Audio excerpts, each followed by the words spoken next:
Hi best friend! Pupunta tayo sa Baguio at Sagada, pero budget friendly. So, see ya! Mwah! So, ang ating starting point dito sa Atimonan Port, taga-Alabat, Quezon po kasi kami. So, dito muna si Tanggol, ayan 'di ba, Pulipak. So, ang ating unang-unang gastos ay yung paggagasolina natin dito sa Uno, dito sa may Atimonan, Quezon. Bali, ang una nating gas best friend ay 313 pesos. Kasi magkakaiba naman tayo ng motor. Siguro baka sa inyo yung mas matipid. Kumbaga, idea lang yung binibigay namin sa inyo best friend.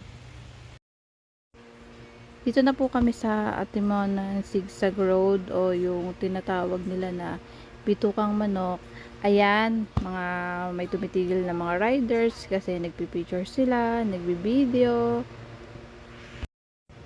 Hindi na kami magtatagal mag-video dito sa taas or tumambay kasi kailangan talaga bago kami makarating ng kahit malang sana umaga lagpas na sana kami ng mga Pangasinan para pagdating namin dun sa Lion's Head umaga na. So ayan, rides na ulit tayo, baba na tayo. Alas 3 ito ng hapon, so hindi pa kami nagtatanghalian, nahanap lang kami ng spot. Dahil budget meal lang ang galing natin best friend, so nagluto tayo ng kanin at saka nagluto tayo ng adobo sa bahay bago tayo bumiyahe. And may kanya-kanya tayong trip best friends sa pagbiyahe kasi kami ng partner ko, hindi talaga kami mahilig kumain kasi kami isang kain, isang ipot. At dahil meron naman tayong lutong kanin at ulam, so maghahanap lang tayo ng mga pansitan or mga lumihan, siguro dyan na lang sa mga parting Sariaya, Candelaria, or Chaong. So, huwag nyo skip yung video best friend para makita nyo kung magkano yung nagastos namin. Kasama na yung mga panggasolina, pangkain, or sa mga oras na to best friend, andito na tayo sa Pagbilao Church, andito na tayo sa Pagbilao, Quezon. So, sana wag tayong abutin ng ulan dyan. Kasi sa mga oras na to, makulimlim na. Best friend, nandito na tayo sa Lucena City.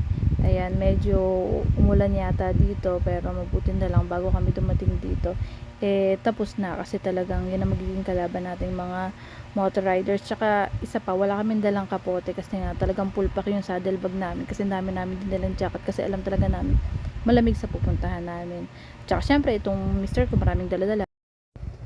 So, best friend, nakakita na kami ng lumihan. So, tingnan nyo naman, diba? Ang sarap. Paborito kasi talaga niya yung mga pansit-pansit na yan. So, kain na tayo. Time check, 7:40. Andito na tayo sa Kalawan. So, gusto daw niya yung pineapple juice ba yan? Hindi ko alam. Basta yung may mga parang mga bits-bits. Basta ang sarap. Ayan, di tayo sa Kalawan. Dito kami dumaan. Di kami dumaan sa Alaminos kasi ayun na yung makipagsiksikan sa maraming sasakyan. Pansin nyo, diba, konti lang talaga yung makakasalubog natin. Konti lang yung kasabayan natin pagdadrive. Andito na tayo sa Kalamba kasi naghahanap tayo nung nilalagay sa likod. Kasi nga wala tayong Ayan, wala tayong ganang reflector kasi sa mga parteng Pampanga, Tarlac, madilim, so delikado. Kaya kailangan talaga natin yan, best friend. Okay, dito tayo ngayon sa Bigutan. Bigutan na kami.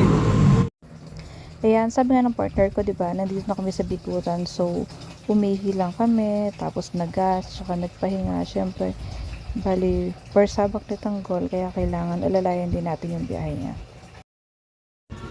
So, ayan yung ating pangalawang gas. Yung nagastos natin ay 308 pesos. Nagpahinga lang kami ng konti dito at saka nagpahinga rin si Tanggol kasi syempre pag nagpapahinga tayo, kailangan nagpapahinga rin si Tanggol, yung motor. So, dito na tayo sa Marilao. Maghahanap naman tayo ng kakainan. Kahit anong kainan kasi ang gutom na talaga. Time check, alas 12 na. Nakita tayo ng parisan dito sa may Balagtas, dito sa highway nila. Then, kain lang tayo ng konti. Tapos, rides na ulit tayo.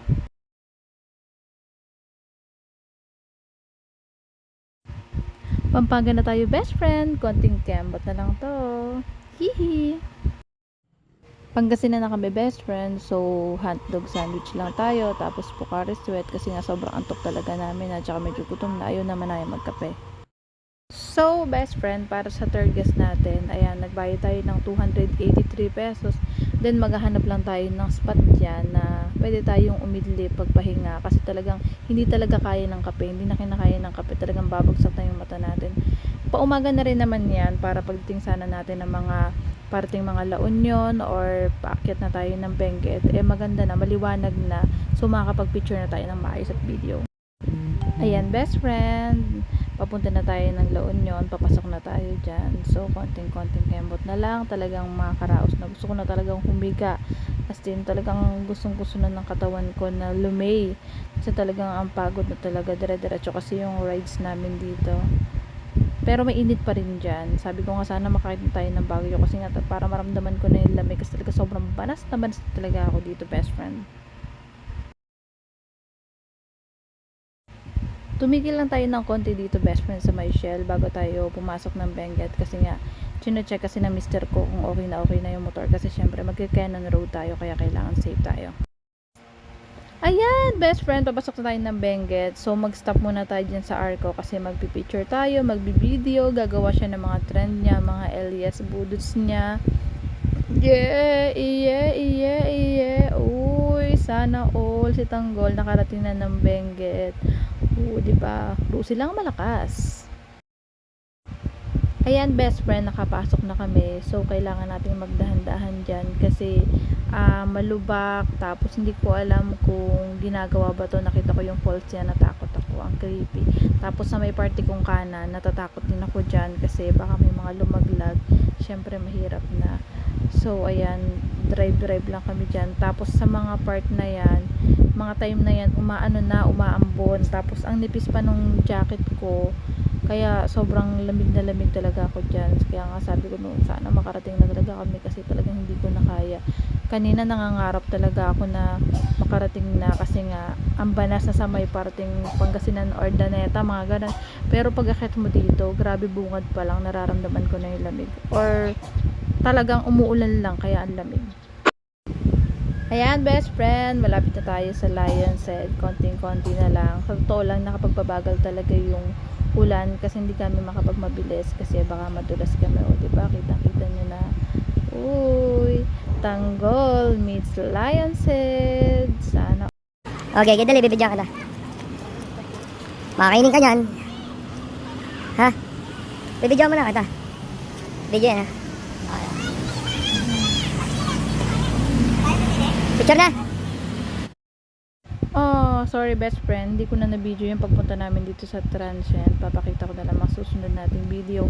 Ayan, nakatulog kami kasi talaga ang pagod talaga namin pareho. Tapos papakita ko muna sa inyo dyan yung labas. Ayan, pwede kayong mag-park dyan ng motor. Ayan yung motor namin. And then, pwede kayong mag-park din dyan ng 4 wheels. Actually, napakamura talaga nitong Transient na to. 2 days namin to kinuha. So, ang pinagbayaran lang namin dito ay 1,200. 300 per head, 2 packs. So, ibig sabihin, 2 araw kayo magpapahinga, 1 tulay yung magkakasos nyo. Ayan, double deck kung ayaw nyo magkatabi. Pero kasi kami ay lamigin, kaya talaga magkatid kami. Hindi ko pa naayos yung mga gamit namin. Bukas na lang kasi sobrang talagang pagod. Ayan, meron silang yung sink, tapos meron silang electric kettle, rice cooker, tapos may mga gamit din sa kusina. Ayan, literal talaga na pang couple kasi 2 plato, 2 kutsara, 2 tinidor, 2 mangkok, tasa. Ito naman yung kanilang CR. Open ko muna yung ilaw, then pagpasok, ayan, then meron din silang hot shower. Wait lang, bubuksan ko ng maayos. Okay, ang bagal ni Alex. Ayan yung hot shower, kaya kung lamigin kayo, walang problema kasi okay yung water. Then, ayan yung loob, lamig na lamig siya, ML na siya. Pagdating talaga niya, ML talaga ang gusto niyang gawin. So, ayan, bababa muna kami kasi sabi nung may-ari, pagbaba daw namin dito, isang baba, tapos kakaliwa, mayroon daw diyang karinderya. Ayan, bumili lang kami ng ulam. Sobrang generous ng takal nila dito. 40 lang yung kalahati. Bumili lang kami dyan ng 2 kalahati. So, 80 pesos. Bumili kami ng bigas. 2 kilo kasi pang 2 araw namin. So, kain na tayo guys. Okay, good morning best friend. Ayan, kakagising lang namin dalawa dyan. Di ko alam kung, parang mga alas 10 na yata dyan. Pero grabe, ang lamig-lamig pa. Diyos ko sa amin, alas 8 magising ka, naglalapot ka na talaga. Bali yung comforter nila dyan, dalawa, tag-isa kami kasi nga nag-aagawan kami. Dapat nga, tag-isang kama kami kaso nga lang, alam, gusto na yung magkadikit. Oo, ayan. So, babangon ako dyan kasi ipapakita ko sa inyo yung kabuuan nitong transient natin. Bali, ilalagay ko na lang din yung page nila dyan sa gilid para ma-message nyo si kuya. Sobrang bait niya. Talagang kahit yata madaling araw nag-chat ako, nakaka-reply pa siya sa mga pangailangan ko. Katulad nga nang hiram ako ng planggana na maliit tsaka timba kasi nga naglaba ko kasi nga may bala kaming umakit ng Sagada, konti lang yung nadala ko na panloob. So, kaya humiram ako. So, ayan yung lugar natin. Then, ayan, nandito kasi tayo sa second floor. So, wakit tayo ng third floor. Actually, may mga gumagawa dyan. Kumbaga, parang, ano man tawag sa ganun, yung ginagawa pa, under pa, parang ganun. Akit lang tayo dyan, pwede ka dyan magsampay. Diba, totoo lang, ano na to patanghali na to, pero hindi mo talaga ramdam yung init niya kasi nga malamig dito. Tapos ang lamig pa nung tubig.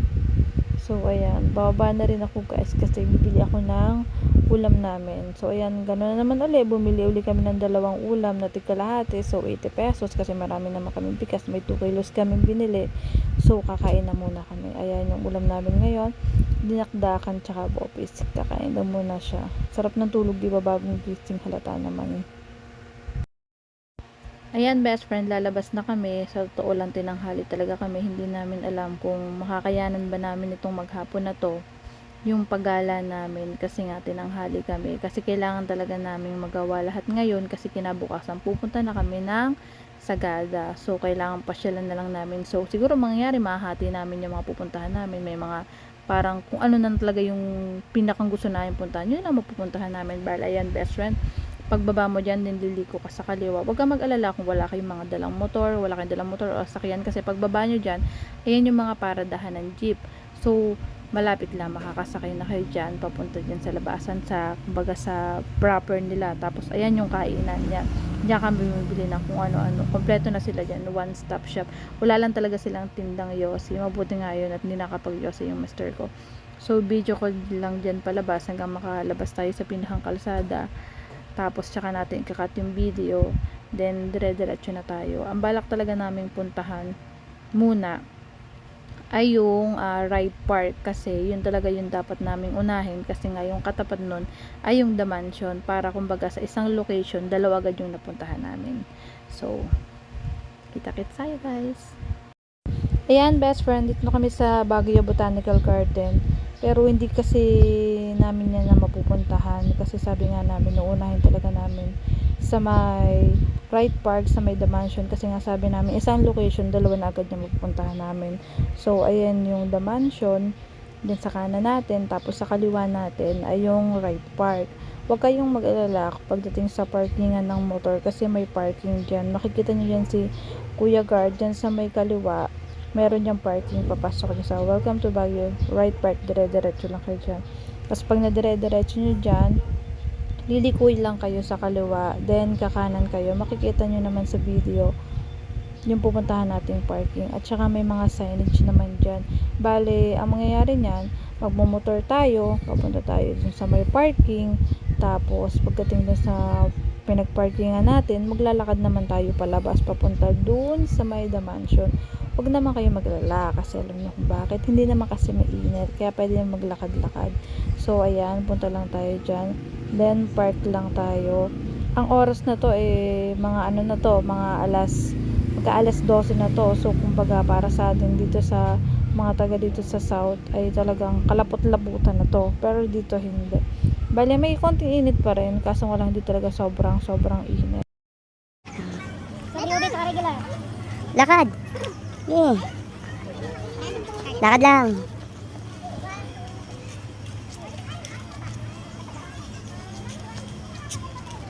Maharap ka dito. Yeah. Tapos ako sa may gitna ng ano, ayan sa may yung pinag-anuhan ni ano, Fernando po. Yan o. Yan dun sa may gitna na yan o. O, diba? Wah, dito sa gitna, Bi. Yan. Yan, lakad dyan. Sige. Harap ka dito, harap. Ting, yan. Yes, man. Sige, bala ka.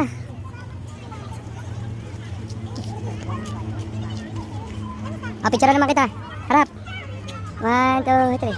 Isa pa. 1, 2, 3. Okay, ayos na. Bi.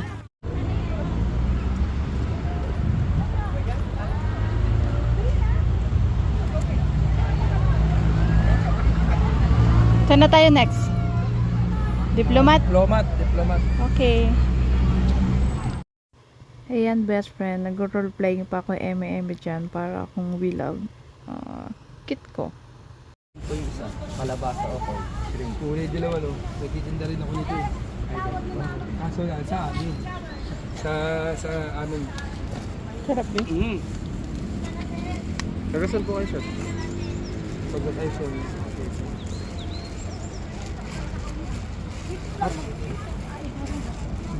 Ano? Ayan, best friend. Nagpark na tayo dyan kasi baka mahirapan tayo kung magpapark pa tayo dyan sa may pataas. Kita nyo, diba, na bago yung plano natin. Kasi dapat, after natin na mag-the mansion, ipupunta na tayo ng Diplomat. Kaso, sabi ng partner ko, unahin muna namin yung Mines View para daw isang ikot na lang kami. So, sabi ko, sige, ikaw naman na mga may alam, kaya go, sama lang ako dyan. And then, andito na tayo sa Mines View Park. Tapos, pipila lang tayo dyan kasi meron po tayong babayaran dyan na entrance fee. At, wag po kayo mag-alala kasi sobrang mura lang naman po. 10 pesos po ang entrance fee, adult. Tapos, 3 to 12 years old is 5 pesos. Tapos, pag mga 2 pababa is free. So, post nyo na lang po para mabasa nyo. And then, pagpasok nyo, makikita nyo po dyan yung mga nagbebenta ng mga souvenirs at kung ano-ano. Approve na approve to kasi pagbaba pa namin sa mga part dyan sa may kaliwa, ang daming halaman. Sobrang cute yung mga siling violet. Talagang approve na approve to sa mga plantito at saka sa mga plantita. So, tara, pasok na tayo. Best friend! Kanan, Bi. Kanan.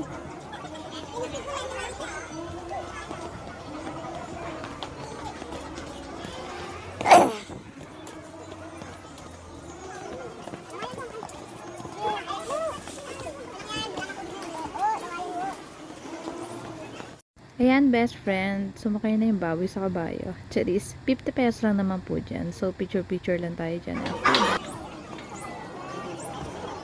Saan yan, ate? Saan ka punta? Ay, siya nga. Ano? Siya nga. Ganda nga. Hala ka. Tara, dito. 1, 2, 3. Lihat natin buya.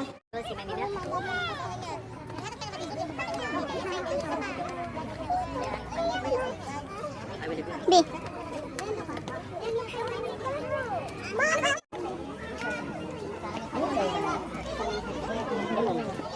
Hindi ka nakahinom. Diplomat naman tayo. Sige. Mas makipot sa kabila kaysa dito, no?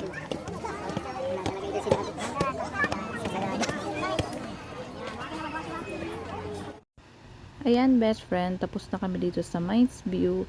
So, pupunta naman tayo sa Igorot Stone Kingdom. Excited na ako pumunta doon kasi nakikita ko talaga doon sa Facebook na ang ganda daw. So, hinahanap lang din niya yung store na bibilan daw niya ng kape. Kaso hindi kami nakabili kasi sarado daw. So, kung pupunta naman kayo sa Good Shepherd, malapit lang yan. Bali, pag galing kayo ng Mines View, dire-diretso lang kayo. Tapos makikita nyo yan dyan. Liliko lang kayo dyan sa kanan. Ayan yung Good Shepherd. Hindi na kami pumasok dyan. Umikot na kami. Ayan, best friend, papunta na kami ng Stone Kingdom. Ayan yung mga napapala na hindi sumusunod sa ways. Ayan yung pinuntahan niya kasi sabi niya mas malapit daw. So, best friend, hirap na hirap ako dyan kasi sobrang tarik talaga, hindi kami kaya. Pagod.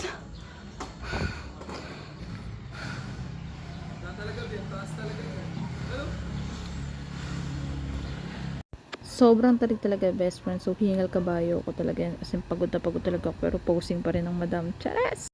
So, ayan, best friend. Stone Kingdom na kami. So, magbabayad muna kami ng entrance fee. Ayan, 130 pesos pag adult, 100 pag for to 12 years old. And then, papasok na kami. Kasi excited na talaga ako, best friend. Huwag muna tayong umuwi sa eme. Sa totoo lang, best friend, may fear of heights ako. Pero sa totoo lang, ini-enjoy ko lang talaga. At saka hindi ko tinatanggal yung salamin ko. Kasi talaga, pag halimbawa, yung tinanggal ko yan, wala. Lula talaga ako. And then, pag akit nyo sa pinakandulo, may makikita kayo dyang store. So, pwede kayong magmerienda dyan, kumain kung napagod kayo sa pag-akyat. Or magmerienda kayo, at tapos tingin-tingin muna kayo sa picture. Oh, diba? Ang ganda. Sabi ko sa inyo talagang ito talaga yung pinaka nagustuhan ko sa lahat ng mga pinuntahan namin dito, best friend. Ayan, best friend, pababa na siya. Doon siya nagpark sa may taas kasi doon talaga yung parkingan. Bali, may makakasulubong naman kayo dyan at tuturo niya kung saan kayo magpapark. So, pupunta na kami ng Diplomat. Ito na talaga yung pangalawa sa destination namin. Tapos after nun, mag-Burnham na tayo. So, see ya, best friend! So, best friend, pag galing kayo ng Stone Kingdom, dire-diretso lang, makikita niyo yung Lourdes Grotto, pero hindi na kami pumunta dyan kasi ang dami talaga namin hindi napuntahan. Kahit yung Bell Tower, hindi na rin talaga namin napuntahan kasi nahabol namin sa Diplomat. Yan, doon. Sa may gate.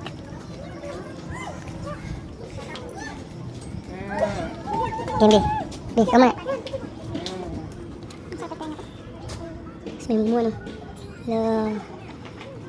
Mumu. Picture natin ito.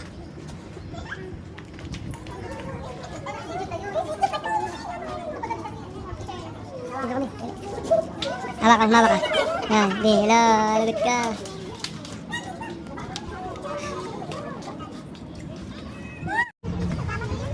Saan to? Oh, ang daming swan. Okay, guys. Game, okay? Hindi, ang ganda kita bibigyan sana.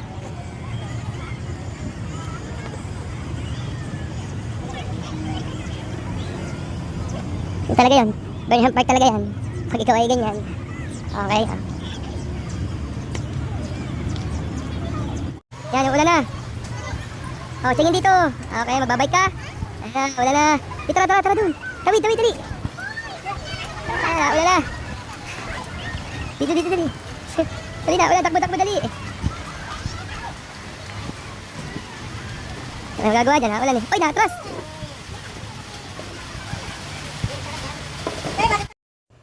Patila lang tayo ng ulan, best friend, and then uuwi na tayo para makapagpahinga tayo kasi mga 9 or 10 PM bababa tayo kasi mag-night market tayo, best friend. So, ayan, best friend, nakauwi na tayo sa bahay dito sa ating transient. Mabuti na lang pag uwi natin dito at saka bumuhos yung malakas na ulan. Kung hindi, naku, basang-basa tayo. Kita nyo naman, di ba, lamig na lamig siya. Kasi ang lamig naman talaga ng hangin. Ang lamig pa ng tubig. So, at ibang mababasa ka pa, diba? So, higa-higa muna kami dyan. Landian. Eme! So, ayan, best friend. Nagluto ako ng pancit canton. Tapos, kakain kami. Kasama na yung itlog na pula. Ang sad, kasi hindi kami nakapag-night market. Kasi nga, sobrang lakas ng ulan. Tumila na, parting 11 na. So, best friend, makakat yung video natin ngayon kasi hindi na kinaya. So, dun sa part 2, dun ko na lang ipapakita yung lahat ng nagastos natin sa pagkain, sa hotel, at saka sa mga gasolinas. So, sama-sama tayo umakit ng Sagada bukas, best friends. So, see ya! Love you. God bless. Mwah!